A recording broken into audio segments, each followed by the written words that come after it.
મિત્ર તમારી ઓળખાણ નહીં આપતા, પ્રશ્ન પૂછો. YouTube માં આપણે મૂકતા હોય છે, બોલો. હા સાહેબ, પ્રશ્ન એવો છે કે જે પરિપત્ર હતો ને જૂનો આપણે હા. હિસાબ વહેંચણી માટે, તો એના માટે પાછળથી પરિપત્ર મોકૂફ રાખવામાં આવ્યો હતો 2022 માં 9મા મહિનામાં. હા.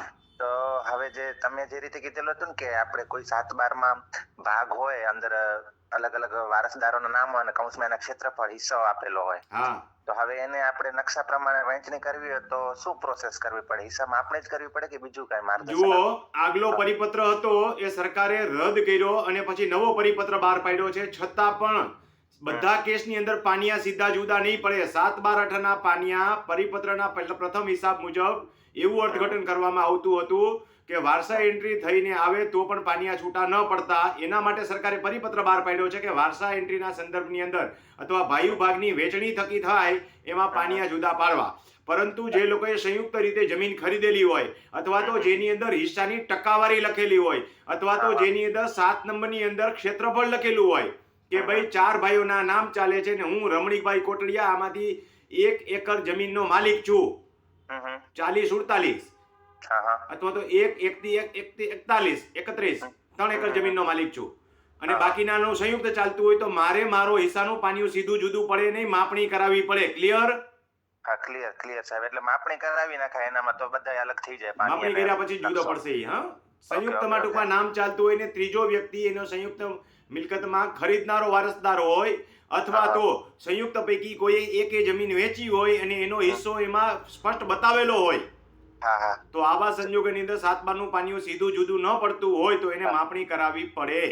સાહેબ, હવે એક નાનો એવું શંકા સાહેબ, આપણે માપણી કરાવી લઈએ DLR માંથી અરજી કરાવીને, પછી એ પોતે જ KGP દુરસ્તી ટોટલ એ બધું મામલતદાર જોડે પોતે જ કરે કે આપણે કરવું પડે, અરજી બરજી દેવી પડે પાછળ?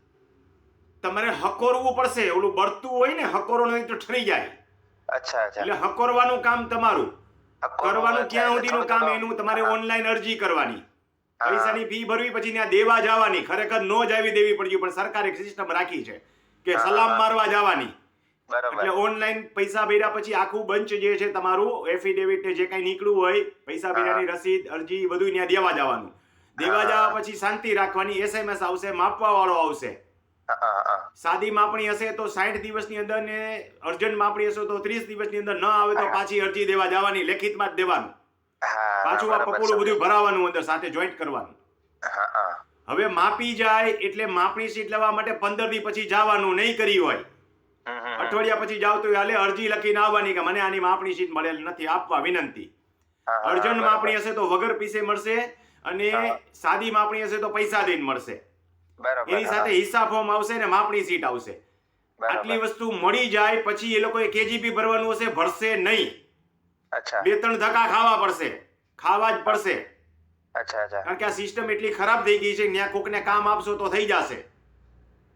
એટલે ધક્કા ન પોસાતો હોય તો કોકને કામ ત્યાં આપી દેવું પડશે આટલા પૂરતું. નકર આપણે જવાનું, હકોરવાનું વારંવાર. એટલે KGP ઈ લોકો ભરશે પછી કામ પૂરું થઈ ગયું. ભાઈ તમારે ધક્કા ખાવાની જરૂર નથી. પણ KGP ની નકલ તમારે જોતી હોય તો એક અરજી કરવાની, પરિશિષ્ટ 5 નંબરનું ફોર્મ ભરીને કે મને KGP ના થયેલા ડોક્યુમેન્ટની નકલ આપવા વિનંતી, લઈ જ લેવાની. એટલે એની ખરી નકલો મળી જાય એટલે તમારે ત્યાં સલામ મારવાનું કામ પૂરું થઈ ગયું. હવે પગથિયા ગણવાના છે મામલતદાર કચેરીના. 135 નો KGP ભરાના પછી પડે એટલે મામલતદાર એને પ્રમાણિત કરે. પ્રમાણિત કરે એટલે તમારું 7 નંબરનું પાનિયું જુદું પડે. ન પડે તો પાછી ત્યાં પ્રક્રિયા કરવાની. DLR નું કામ પૂરું થઈ ગયું. ક્લિયર? એકદમ ક્લિયર, મસ્ત, એકદમ સચોટ કાચ જેવું. ભલે ભાઈ, આવજો. YouTube માં મૂકી દઈશ, છતાંય સાંભળી લેજો. આભાર. આવજો ભાઈ. ખેડૂત મિત્રો, આ બહુ અગત્યનો ફોન છે. મેં જે કીધો એ બરાબર સમજી લેજો અને સાંભળી લેજો.